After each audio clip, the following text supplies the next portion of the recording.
Welcome to this explainer, where we're going to tackle one of the absolute most fascinating challenges in science education. Today, we're equipping you to spot those deeply held scientific misconceptions your students bring into the classroom, and giving you the actionable pedagogical tools to actually rebuild their understanding.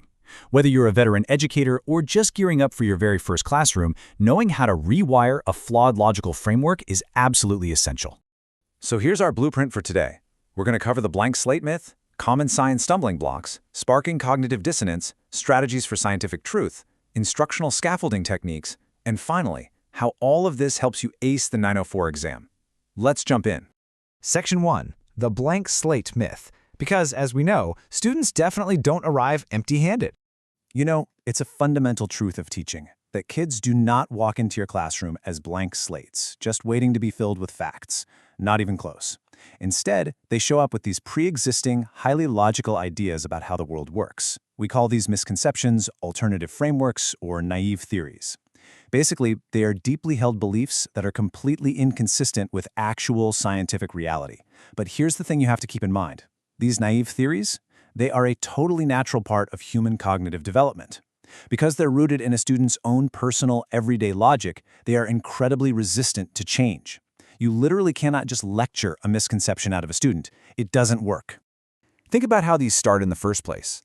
Every single day, we hear people say, "Oh, the sun is rising." That's just our everyday language, right? Well, a child makes a completely logical conclusion based on those words and what they see. They think, okay, the sun must literally be moving up into the sky, but the scientific reality is that the Earth is rotating. So as teachers, we're constantly fighting this uphill battle against everyday colloquialisms and limited personal observation. Let's move on to Section 2. Common science stumbling blocks and some frequent misconceptions across the different disciplines. Now, I bet you'll instantly recognize a lot of these stumbling blocks, and hey, you might have even held a few of them yourself at some point. In life science, students will swear up and down that plants eat soil or fertilizer, completely missing the whole concept of photosynthesis. Or they firmly believe humans are somehow completely separate from animals. Over in physical science, you've got the classic belief that a heavy object will always fall faster than a light object because they're totally ignoring air resistance. Or the idea that cold is this actual moving substance that creeps into your winter jacket rather than understanding it's really just the absence of heat energy. And Earth science? Oh man, a massive percentage of students think seasons happen because the Earth is getting closer to or farther from the sun, rather than understanding the Earth's tilt. Or they think the moon only ever comes out at night. These are the specific, deeply ingrained frameworks you have to be ready for. All right, Section 3. Sparking cognitive dissonance through the discrepant event. So if we know these false beliefs are so deeply ingrained, and we know traditional lecturing won't fix them, how exactly do we break through? Imagine standing in front of your class and just asking them, "Hey, what happens when I drop a really heavy ball and a really light ball at the exact same time?" You're forcing them to vocalize their internal logic. Most of them will confidently tell you the heavy ball is going to hit the ground first. They've firmly committed to their naive theory. And that sets you up perfectly for a truly powerful pedagogical tool, the discrepant event. This is when you present a phenomenon that directly, undeniably contradicts what the student believes.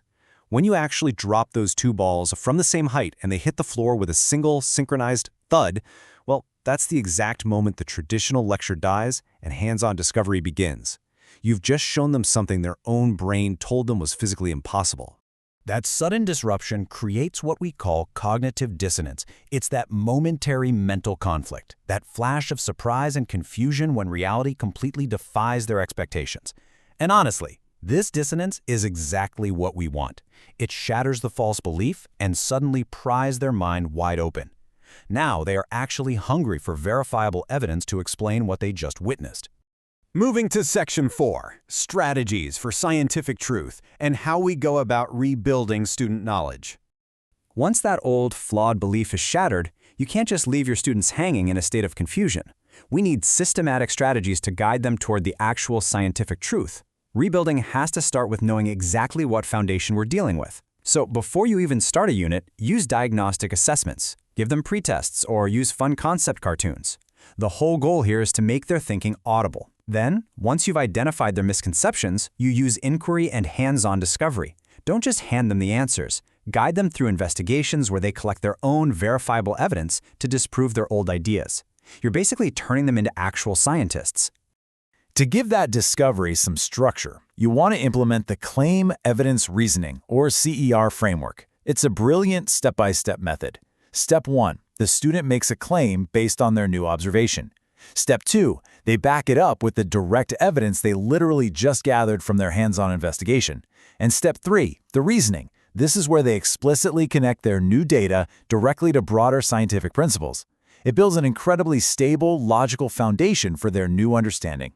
Section 5. Instructional Scaffolding Techniques, Supporting the New Reality. To scaffold and really lock in this new knowledge so it sticks around long-term, there are 3 critical techniques you need in your tool belt. First, leverage prior knowledge. Sequence your activities to build on what the student does know correctly while gently challenging the gaps. Second, be strict about promoting scientific terminology. Remember that whole sunrising issue? We have to actively replace those confusing layman's terms with precise scientific language to stop future misunderstandings in their tracks. And third, recursive learning. You absolutely must revisit these concepts frequently throughout the school year. And why is recursive learning so crucial? Because misconceptions are stubborn. Human brains naturally love taking the path of least resistance. Honestly, students can easily slide right back into their old, flawed ways of thinking just a few weeks after a completely successful lesson if you aren't continually reinforcing the accurate scientific reality. Finally, Section 6. Acing the 904 exam, applying the pedagogy. So, how does all this theoretical and practical pedagogy apply if you're preparing to pass the 904 exam for beginning teachers?